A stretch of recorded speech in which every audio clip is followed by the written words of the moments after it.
Kumbe jambo la kurudi katika shule ya wanachuoni lipo, linawezekana. Sisi tulipoambia mashia kwamba jamani, mtume alipokufa alisema misingi ya kumpata mtawala mnayo, kwa hiyo na hiyo misingi inasimamiwa na wanachuoni wa Kiislamu waliopo.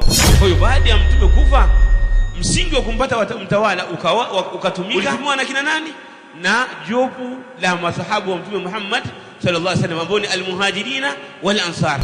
Wakakaa wakamchagua Abubakar kwamba yeye ndio mtawala. Na vile vile al-Mahdi alipokufa au alipoingia kwenye shimo, ikapita ile al-ghaibatu sughra, kisha baadaye akawahusia akamwambia, jamani, msije tena kuuliza. Kwa hiyo kuanzia sasa rudini kwa wale fuqaha ushia.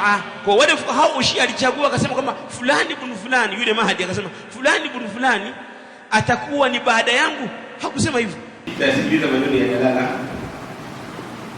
tasikiliza maneno ya Jalala, kisha tubainishe upotishaji wake katika hayo masala. Mtume aliposema neno Shia alikuwa anakusudia nini? Makusudiwa ya Mtume Muhammad sallallahu alayhi wa alihi wasallam aliposema Shia, Shiatu Ali, alikusudia kitu kikubwa kimoja muhimu. Alikusudia nini? Alikusudia kile nilichokisema hapa kwenye kiti changu, kwamba je, mtume alimuandaa mtu, yeye akashaondoka duniani, mtu huyo ndiye atakayekaa kwenye kiti chake na atafanya kazi ile ile ya Mtume Muhammad sallallahu alayhi wa alihi wasallam.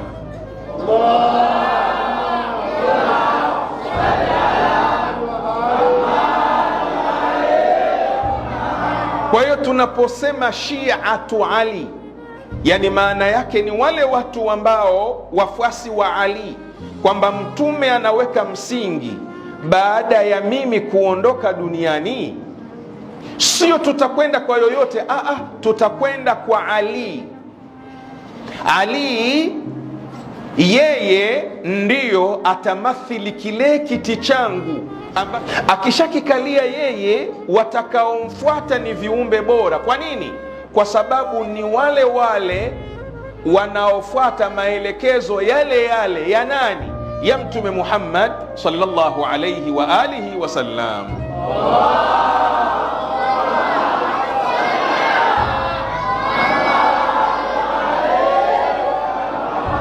Kwa hiyo mtume aliposema anta wa shi'atuka, wewe na wafuasi wako, wewe na wale wanaokufuata, makusudiwa ya mtume ni hayo, kwamba Ali, wewe wale baada ya mimi kuondoka duniani, watu walikuwa wakirudi kwangu, sasa watarudi kwako, watachukua yale yale ya kwangu kutoka kwako. Watu hao ni khairul bariya, ni watu bora. Kwa sababu gani? Kwa sababu ni Waislamu wanaofuata system na mwelekeo na njia ile ile ya Mtume Muhammad sallallahu alayhi wa alihi wasallam.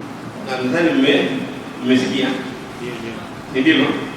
Ndio kwa maana nakusudia hapa Jalala kwamba yani Mtume sallallahu alayhi wasallam alisema kwamba Ali ibn Abi Talib radiyallahu ta'ala anhu ndiye ambaye atakaa kwenye nafasi yake baada ya kuwa Mtume sallallahu alayhi wasallam amekufa. Na hilo katika ushahidi, miongoni mwa ushahidi aliotoa, akatoa ushahidi katika surati, katika lam yakun alladhina kafaru min ahli alkitab, pale ambapo Allah subhanahu wa ta'ala yasema ulaika hum khairul bariyah, ulaika hum khairul bariyah.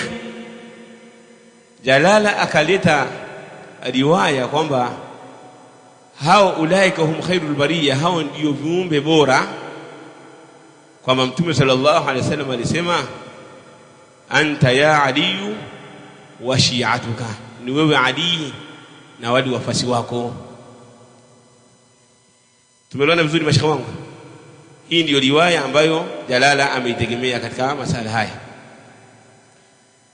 Hii riwaya ameitaja al-Imam at-Tabari rahimahullah ta'ala kwenye tafsiri yake, akasema hadathana Ibn Humayd qala hadathana Isa ibn Farqad an Abi al-Jarud an Muhammad ibn Adi. Pale akasema Mtume sallallahu alaihi wasallam akanukuu moja kwa moja Muhammad ibn Adi, ulaika hum khairul bariyah. Qala an-nabiy sallallahu alaihi wasallam anta ya Ali wa shi'atuka, ni wewe Ali na wafasi wako. Sasa tuichambue hii riwaya ambayo yeye Jalala ameitegemea juu ya kwamba Ali ibn Abi Talib ameandaliwa na Mtume sallallahu alaihi wasallama kwamba awe ni msimamizi wa yale aliyokuwa anayasimamia yeye baada yake, yani kwa maana awe ni kiongozi baada ya kufa Mtume Muhammad sallallahu alaihi wasallam. Katika hii isnadi kuna Abul Jarud ambaye jina lake anaitwa Ziyad ibn al-Mundhir al-Kufi. Huyo Ziyad ibn al-Mundhir al-Kufi fahuwa rafidhiyun kadhab. Jambo la kwanza alikuwa ni mshia, lakini si hivyo tu, alikuwa ni nani? Alikuwa ni kadhab, alikuwa ni muongo,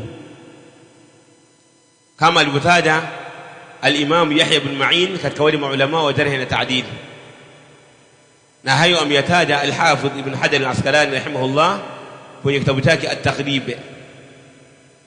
Huyu ni mtu wa kwanza kwa maana yeye ni kadhab. Lakini pia katika hii isnadi ambayo tumemtaja mtu mmoja anaitwa Isa ibn Farqad. Fahuwa daiman yarwi anil kadhabin. Yeye mara zote, sio mara nyingi, mara zote huwa anapokea kwa watu ambao ni waongo. Wal matrukin, na watu ambao ni matrukun. Kwa mfano kama Jabir al-Ju'fi ndio watu ambao huwa wanapokea kwa wao. Lakini katika hiyo isnadi kuna Ibn Humayd ambaye tumetaja hadathana Ibn Humayd. Huyu Ibn Humayd ni dhaif. Kwa hiyo Ibn Humayd ni dhaif. Isa ibn Farqad mara zote huwa anapokea kwa nani? Kwa waongo. Lakini kuna nani? Abul Jarud ambaye ni Ziyad ibn al-Mundhir, yeye mara zote yeye al-Kufi, yeye ni nani? Ni rafidhiyun kadhab. Sasa nini hukumu ya hadithi hapo? Hii hadithi tuseme kwamba ni sahihi au tuseme kwamba ni hasan au tuseme kwamba hii hadithi ni dhaifu? Hii hadithi ni dhaifu, lakini sio ule udhaifu pia ambao ni mwepesi. Ni ile ni dhaifu shadidu dhaf. Ni ile hadithi ambayo ni dhaifu, ule udhaifu ambao ni mkubwa mno. Kwa maana hadithi hii katika hukumu ya watu wa hadithi ni hadithi ambayo inaitwa al-hadithu al-matruk, lianna fi isnadihi rawiyain muttahimain bil kadhib, kwa sababu katika isnadi yake kuna marwati hawa wawili ambao wanatuhumiwa uongo au imepokelewa na watu ambao ni waongo. Kwa hiyo hii hadithi huwezi kuinasibisha kwa Mtume Muhammad sallallahu alayhi wasallam. Kwa hiyo hadithi ni matruk. Lakini katika nahia ukhra, yani hadithi, yani udhaifu umekuwa ni mwingi. Mtu ambaye ni thika katika hii cheni ya hadithi ni mmoja, Muhammad ibn Adi. Huyu Muhammad ibn Adi yeye ni Abu Ja'far al-Baqir, ambaye baadhi ya ahli wamesema kama ni thika, lakini pia pamoja na hayo hii hadithi yeye tujalie kama huko nyuma kungekuwa ni kwema, kama hakuna watu ambao ni kadhabin, lakini hii hadithi pia hajaipokea kwa Mtume sallallahu alayhi wasallam, kwa sababu yeye lam yara an-nabiyya sallallahu alayhi wasallam, hajamuona Mtume sallallahu alayhi wasallam. Kwa hiyo mtu ambaye hajamuona Mtume akisema qala Rasulullah sallallahu alayhi wasallam, hadithi yake inakuwa ni ipi? Inakuwa ni mursal. Hadithi yake inakuwa ni mursal, na hadithi ambayo ni mursal ni katika aina miongoni mwa aina za hadithi ambazo ni dhaifu, ambazo hazikubaliwi. Haya, huo wanasema kwamba mursal ikipatikana kwa njia nyingine na njia nyingine yumkin ayanjabir, lakini hadithi hii la yumkin ayanjabir. Kwa nini? Kwa sababu baada ya Muhammad ibn Adi ambaye ni Abu Jaafar, yani akishapokea yeye, waliokuwa chini yake wote wapokezi ima ni dhaifu au ni nani au ni kadhabu. Kwa hiyo hadithi moja kwa moja inahukumiwa kama ni hadithi ya nini? Ni hadithi ya kadhabu, ambayo inakuwa ni hadithi ambayo ni maturuk, ni hadithi ambayo udhaifu wake ni shadid. Hilo ni la kwanza katika kuhusiana na nini na hii hadithi. Tunakuja katika nukta nyingine ya pili. Je, hivi Mtume sallallahu alaihi wasallam ni kweli alimwacha mtu kwamba fulani ibn fulani nikifa ndiye atakayekuwa kiongozi wa Waislamu? Tumeona vizuri hapo mabda ya utawala baada ya mtume ashayaweka mabda ya utawala, kwamba je, mtume alishughulikia masuala ya utawala au aliacha hivi hivi? Maana mashia wanatuhumu sisi watu wa sunna, wanatuhumu ahlus sunna wal jamaa, wanasema ndugu zetu masuni wanasema kwamba mtume hakushughulikia swala la utawala baada yake. Hilo mmeambiwa na nani nyinyi mashia? Kwa nini mnatuhumu? Sisi hatujasema hivyo. Mtume sallallahu alaihi wasallam masala ya kwamba utawala unapatikana vipi kaweka. Aliweka mambo haya mangapi? Kuna mambo mawili, lolote lile ambalo litafanyika linafaa. Jambo la tatu ni jambo ambalo si zuri, lakini likitekelezeka akawa mtawala ametumia njia hiyo ambayo si nzuri, akishakaa katika kiti sisi tunamkubalia. Njia ya kwanza ni njia ya shura. Njia ya kwanza ni njia ya kushauriana, na njia ya pili ni njia ya kuteua, na njia ya tatu ambayo sio nzuri lakini mtume kaielezea kwa lengo la kuhifadhi amani za watu, ikiwa mtu amepindua, mtu amefanya ghalaba, mara tu akajitangaza kwamba yeye ni mtawala, kuna majeshi chini yake, kuna maaskari, kuna makombora, kuna wamaila dhalika, mkimgusa damu inamwagika. Mtume akasema mumsikilize na mumtii hata kama atakuwa ni mtumwa. Ni njia ngapi ya ikhwa? Tatu. Haya masuala tutakuja kuelezea siku nyingine ya kwamba je, mtume aliyashughulikia, lakini ufupi wake ni huo. Kwa hiyo mtume sallallahu alaihi wasallama alipokufa, yeye hakumwacha mtu maalum kwamba atakuwa mtawala. Kwa hiyo alichagua vipi? Alichagua njia kwamba nawaachia njia ya shura. Abu Bakari alipotaka kufa, kaona sasa ninakufa, akachukua njia nyingine ambayo inakubalika na yenyewe pia mtume kaiweka. Ni njia gani hiyo? Ni njia gani ikhwa? Njia ya wasia, kwamba jamani, mimi nakuachieni fulani ibn fulani awe mtawala wenu. Alipokuja Umar radhiallahu anhu, wakamwambia tuachie, akasema imma tawaacha kama alivyokuacheni mtume Muhammad sallallahu alaihi wasallam, hajakuachieni mtu yoyote, au naweza nikateua, lakini mimi siteui, nitakuachieni hivyo hivyo, isipokuwa na kuachieni watu 6. Katika hao mchagueni mmoja awe mtawala, lakini asiwe katika familia yangu, yani familia ya Al-Adawi. Ndipo watu wakawa wamechagua, wakamchagua Uthman ibn Affan. Alipokufa Ali ibn Abi Talib, wakati anakaribia kufa Ali ibn Abi Talib radhiyallahu anhu, au kabla ya Ali, Uthman ibn Affan alipotekwa na wale makhawarij waliotoka Basra na Kufa na Misri. Walipomuua Uthman ibn Affan radhiyallahu anhu, masahaba wakabaki hivyo hivyo, yani kwa maana Uthman hakuacha mtu baada yake. Watu wakakaa shura, wakamteua nani?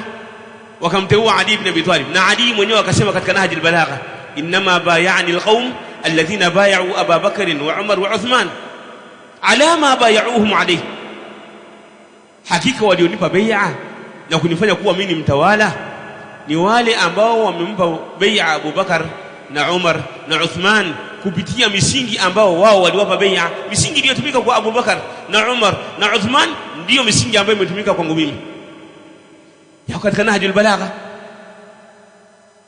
Kwa hii ni mabda ya nini? Ya ashura, ambao hata Ali ibn Abi Talib mwenyewe ameisema kwamba ipo. Ali ibn Abi Talib na yeye pia, kama alivyotaja al-Imam Ibn Kathir rahimahullah ta'ala katika al-Bidayah wa Nihaya, alipotaka kufa na yeye akasema hivyo, ukamwambia hivyo hivyo, istakhlif ya amira al-mu'minin, tuachie mtu ambaye atakuwa baada yako. Akasema la, imma nitakuachieni au la, nikikuachieni nitakuwa nimefanya kama alivyofanya waliotangulia, na nikuachieni nitakuachieni.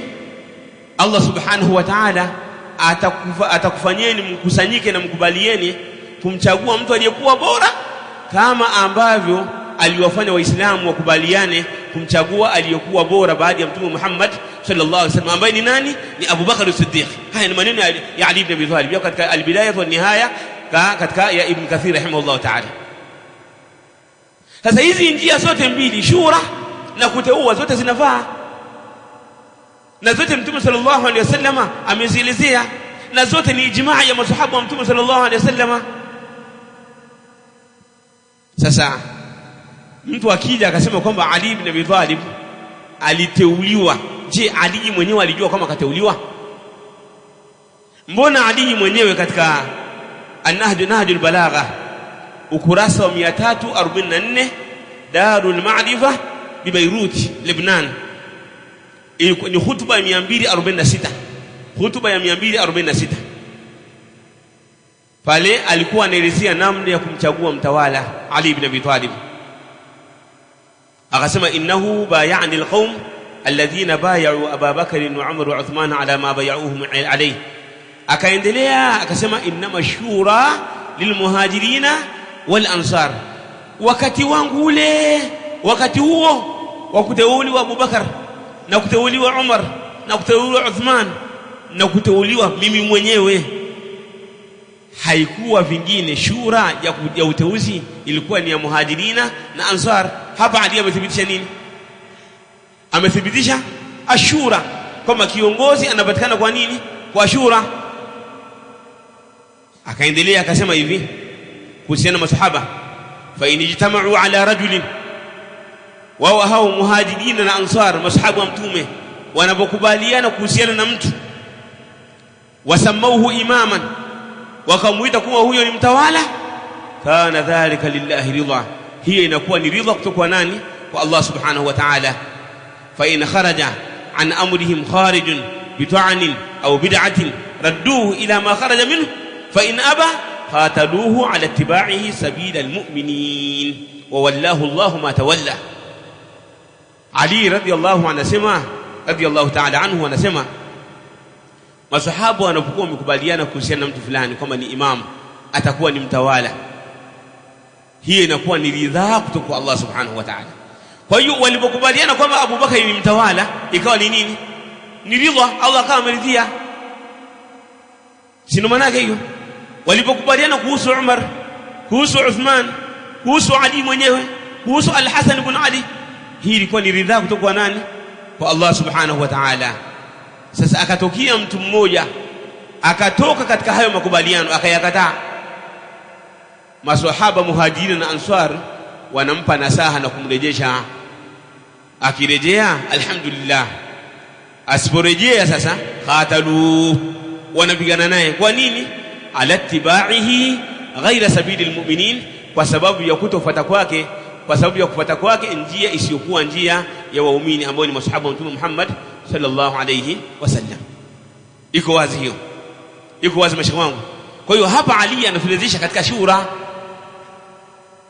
Pia miongoni mwa adilla, nifanye haraka sitaki jambo liwe refu.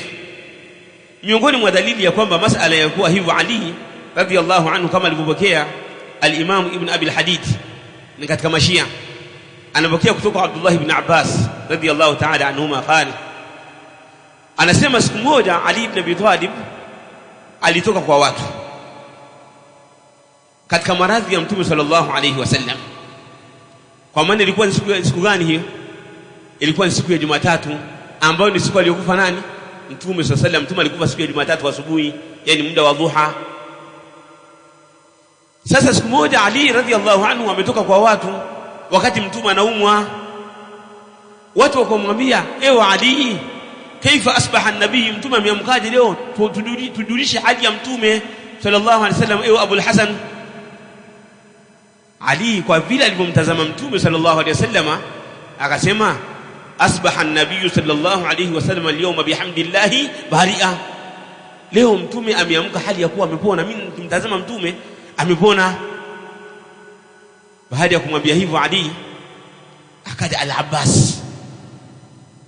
Ali amewaambia watu hivyo kwamba jamani, mimi ninavyomuona mtume kapona, na mjue kwamba alfajiri yake ya siku hiyo hiyo ya Jumatatu mtume aliingia akawakuta watu wanaswali. Watu wakadhani mtume sasa anakuja kuwasalisha. Mtume akawaashiria kwamba endeleeni. Sote hizi ni ishara ambazo zinaishiria kwamba mtume sasa amepona alayhi salatu wasalam. Baada ya hapo, ibn al-Hibba, Al-Abbas ambaye ni ami yake Ali ibn Abi Talib na ni ami yake mtume sallallahu alaihi wasallam, akamkamata mkono Ali akampeleka sehemu kando, akamwambia ewe Ali, hakika wewe unaachwa na mtume sallallahu alaihi wasallama, tusbihu al-yawma abd al-asa. Leo ninavyoona nikimtazama mtume sallallahu alaihi wasallama, naona mtume sallallahu alaihi wasallam anakufa.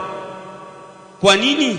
Inni la a'rifu al-mauta fi wujuhi bani Abd al-Muttalib, mimi naujua umauti na najua alama za umauti katika familia ya Abd al-Muttalib, na mtume ni katika Abd al-Muttalib, ni Hashim ibn Abd al-Muttalib, yani ibn Abd al-Muttalib na Hashim si ndio wanake hiyo.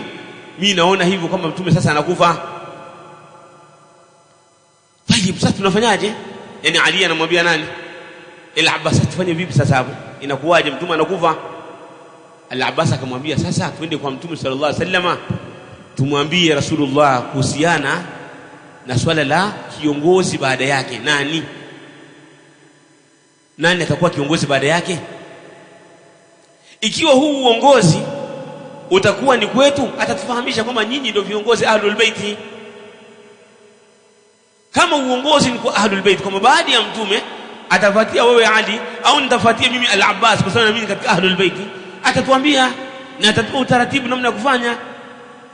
Wa in kana fi ghairina, na ikiwa uongozi utakuwa kwa watu wengine au swabina, mtume atatuhusia kwamba tufanyeje. Kwa hiyo twende tukaulize. Ali ibn Abi Talib akasema hapana, mimi siendi, wallahi la af'al, sifanyi hivyo. Wallahi imma na'anahu al-yawma la yutinahu an-nas ba'dahu, ikiwa mtume atatuzuia leo basi watu hawatatupa tena. Kisha baada ya hapo Mtume sallallahu alaihi wasallama akawa amekufa katika siku hiyo hiyo ya Jumatatu bila kuambiwa chochote. Sasa tunamuuliza Jalala, haya maneno yako umeyatoa wapi? Lau kama haya maneno yangekuwepo, Abbas hakuyajua? Hayo maneno yangekuwepo, Ali angesema kwamba kwani wewe Abbas ukumbuki kwamba Mtume sallallahu alaihi wasallam alisema anta ya Ali, anta wa shi'atuka ya Ali, au huwa anta wa shi'atuka ya Ali, ili ulaika hum khairul bariya, kama ni wewe Ali na nani na wafasi wako. Kwa maana wewe Ali nishakuandaa, utakuwa ni mtawala baada yangu, utakuwa ni kiongozi baada yangu, utakalia kiti changu. Sangemwambia hivyo, kwani huikumbuki hii ulaika hum khairul bariya? Huikumbuki wewe Ali ibn Abi Talib? Lakini Ali akamwambiaje? Akasema mimi siombi, kwa sababu kiomba mtume akasema hamna jambo kama hilo. Tumeona vizuri hapo, hamna jambo kama hilo, watu watatunyima.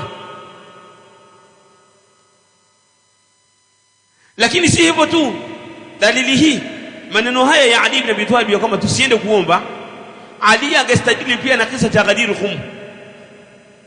Kisa cha Ghadir Khum ambacho wanasema kwamba hapo mtume alikuwa anamtawaza Ali. Hapo mtume alikuwa anamtawaza nani? Ali. Kisa cha Ghadir Khum, na hiyo kisa kinaharibika. Kwa nini? Kwa sababu lau kama Abbas alipomwambia Ali kwamba twende kwa mtume tumwambie, ina maana Ali angemwambia kwamba kwani hukumbuki kisa cha Ghadir Khum, kama mtume alisema kwamba man kuntu maulahu fa hadha Ali maulahu? Si ndio maana yake hiyo? Angemwambia moja kwa moja, angemwambia ile nasu ya ana alisema kwamba anta minni bi manzilati Haruna min Musa. Kwani ukumbuki ile hadithi ya mtume, anta minni bi manzilati Haruna min Musa? Kwani ukumbuki hal ata ala al-insani hinu min ad-dahr?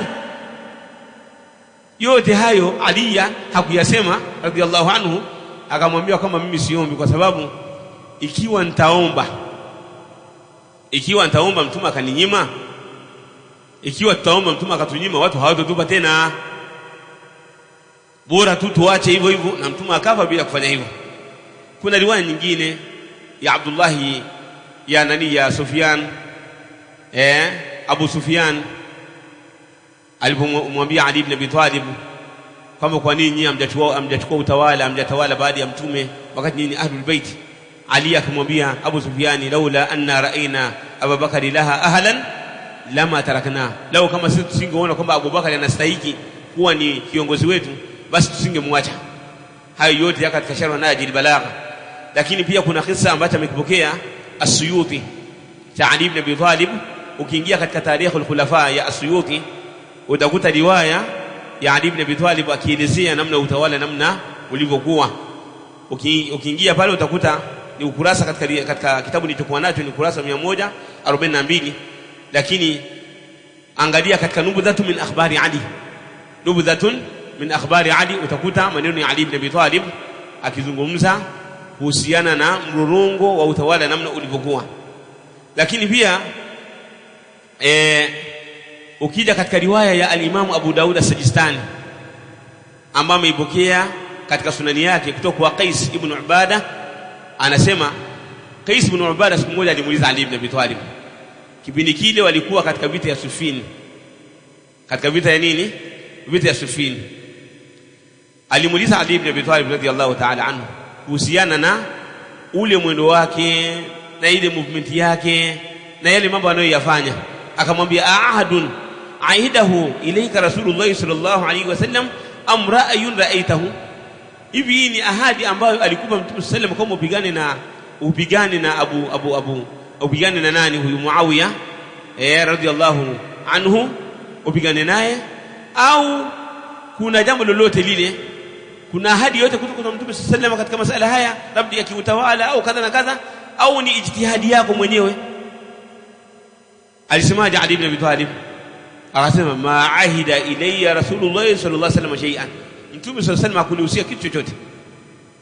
Hamna jambo lolote ambalo Mtume alinihusia, walakinahu ra'yun ra'aytuhu, lakini ni rai ambayo nimeiona, kwa maana ni masala aliyafanya kwa ijtihadi yake. Hadithi hii imepokea al-Imam Abu Daud. Lakini pia si hivyo tu, Ali radhiyallahu anhu katika riwaya nyingine aliwahi kuulizwa, hal khassakum Rasulullah sallallahu alaihi wasallam bi shay'in ya ahli albayt, je, mtume alikuhusisheni kitu fulani enyi ahli albayt ambacho hajawapa watu wengine? Ali akasemaje? Akasema, la, isipokuwa yale ambayo yanapatikana katika hii karatasi. Ni yapi hayo? Akawa ameitumia ile karatasi, ikawa imeandikwa kwamba akhrijul mushrikina min jaziratil arab, waondoeni washirikina katika jaziratul arab, nafakul asir, kuwakomboa mateka wa Kiislamu. Kama kuna sehemu Waislamu umetekwa, lazima muwakomboe. Na vile vile la yuqtalu muslimun bikafirin, haifai muislamu kuuawa kwa nani? Kwa kafiri, kwa sababu ya kumuua kafiri. Haya ni mambo aliyataja, lakini hakuwahi kusema kwamba yeye amepewa utawala, kwamba yeye anabidi awe mtawala baada ya Mtume Muhammad sallallahu alayhi wa ala alihi wasallam. Kwa zile riwaya zote ambazo wanazitaja kina Jalala na wengineo, au na wale waliomtangulia Jalala katika Ushia, zote wanazozitaja zinajibiwa, zina majibu yake. Baadhi yake ni dhaifu na baadhi yake sio maana yake. Sisi tumeelewana vizuri hapo? Baadhi yake ni dhaifu na baadhi yake sio muradi, na nyingi zake ni dhaifu, lakini zile ambazo ni sahihi sio muradi wake, zina majibu. Kwa mfano mathalan, kwa mfano mtu kusema kwamba Aliyun minni au Husainun minni wa ana min al-Husain, hii riwaya imethibiti hata kwa wengine. Mtume sallallahu alaihi wasallam amesema kwamba al-Ash'ariyuna minni. Sasa je, kusema kwamba al-Ash'ariyuna minni ndio wanastahili kuwa watawala? Ama mwingineo ambao mwingine tushaelezea katika masala. Kwa hiyo insha Allah tabaraka wa taala, tukipata wakati tutakuja kuelezea dini ambayo wanaelezea kwa kina. Hapa tumeliashiria isharatan khafiyya kuhusiana na kwamba je, sisi masunni tunasema kwamba mtume hakulishughulikia swala la utawala, hakuweka msingi yake. Nikasema kwamba sisi hatusemi hivyo, lakini nitakuja kulizungumza kwa nini kwa kina, kwamba si kweli kama wanavyosema. Sisi masunni tunasema kwamba mtume sallallahu alaihi wasallam swala la utawala aliweka misingi yake, na hapo ni wape challenge Mashia. Baada ya kufa al-Mahdi, baada ya al-Mahdi kuingia kwenye shimo lile Asirdaba huko Iraq, ikapita al-Ghaibatul Kubra, ikapita al-Ghaibatu Sughra. Kabla ya kuja al-Ghaibatu madha al-Kubra, kuna al-Ghaibatu Sughra na al-Ghaibatu madha al-Kubra. Baada ya al-Ghaibatu al-Kubra, Mahdi aliwaambiaje wale ambao wanalinda, wale walinzi wa Mahdi, wale ambao wanakaa kwenye desi Sirdaba, walisemaje? Walisema mambo yenu ya dini rudini katika shura ya wanachuoni. Si ndio maana yake hiyo? Kumbe jambo la kurudi katika shura ya wanachuoni lipo, linawezekana. Sisi tulipowaambia Mashia kwamba jamani, mtume alipokufa alisema misingi ya kumpata mtawala mnayo, kwa hiyo na hiyo misingi inasimamiwa na wanachuoni wa Kiislamu waliopo. Kwa hiyo baada ya mtume kufa, msingi wa kumpata mtawala ukatumika. Ulitumiwa na kina nani? Na jopu la masahabu wa mtume Muhammad sallallahu alaihi wasallam, ambao ni al-Muhajirina wal Ansar. Wakakaa wakamchagua Abu Bakar kwamba yeye ndio mtawala. Na vile vile al-Mahdi alipokufa au alipoingia kwenye shimo, ikapita ile al-Ghaibatu Sughra, kisha baadaye akawahusia akamwambia, jamani, msije tena kuuliza. Kwa hiyo kuanzia sasa rudini kwa wale fuqaha ushia. Kwa wale fuqaha ushia alichagua, akasema kama fulani ibn fulani, yule Mahdi akasema fulani ibn fulani atakuwa ni baada yangu. Hakusema hivyo, hakusema, rudini katika shura ya nani? Tumeelewana vizuri hapo? Rudini katika wilayatul fuqaha, aliwaambia hivyo. Watu wakawa wanarudi katika wilayatu madha al-fuqaha, wanawauliza wale fuqaha. Kumbe hilo swala linawezekana. Mashia wao mwanzoni wanasema kama haliwezekani. Mbona limewezekana baada ya nani? Baada ya al-Ghaibatul Kubra. Huyo nani mathalan al-Khumaini au al-Khamenei, kwani aliteuliwa na nani katika Ahlul Bait? Aliteuliwa na nani? Yani katika ule mrorongo ule wa Ahlul Bait ule, kutoka kwa al-Husaini teremka mpaka kuja kwa al-Mahdi. Baada ya hapo waliofuatia wale viongozi wale, ima uwe ni wilayatul faqih au uwe ni wilayatul fuqaha, nani ambaye alikuwa anawateua? Riwayati zinatuambia kwamba al-Mahdi alisema kwamba jamani, msije tena huku kwenye nini, kwenye dile Sirdaba dile pango, mtakachofanya mrudi kwa nani? Rudini katika wale fuqaha, kama tunavyosema sisi masunni kwamba misingi ya utawala ipo, na mtume amesema hiyo misingi isimamiwe na nani? Isimamiwe na al-ulama, isimamiwe na al-fuqaha, isimamiwe na ahlu shura. Na Ali ibn Abi Talib akasema ahlu shura katika wakati wake ni al-Muhajirina wal Ansar. Idha ijtamau ala rajulin wasamauhu imaman kana dhalika inda Allahi ridha. Wanapokuwa wamekubaliana wale ahlu shura, wakamuita mtu wakamchagua kwamba huyu ni imam, ni kiongozi, hiyo ni ridha kwa Allah. Nyinyi mkasema hakuna, haiwezekani, mkayakataa hata maneno ya imamu wenu. Haya, tukasema sawa. Haya, mnasemaje katika Ghaibatul Kubra baada ya huyu kukwambia sema jamani, rudini katika nini? Rudini katika shura ya fuqaha. Je, haiwezekani kurudi katika shura ya fuqaha au hiyo riwaya mnaikataa? Kwa hiyo utawala unapatikana hivyo, misingi ya utawala ipo, mtume aliiweka, lakini inasimamiwa na nani? Na ahlul halli wal aqdi, ahlul shura katika kila zama. Na ahlul shura katika zama za mtume, katika zama za masahaba, walikuwa ni muhajiruna na ansar, kama ilivyotajia Nahjul Balagha. Wallahu ta'ala a'lam, wa sallallahu wa sallam wa baraka ala sayyidina Muhammad wa ala alihi wa sahbihi ajma'in, walhamdulillahi rabbil alamin.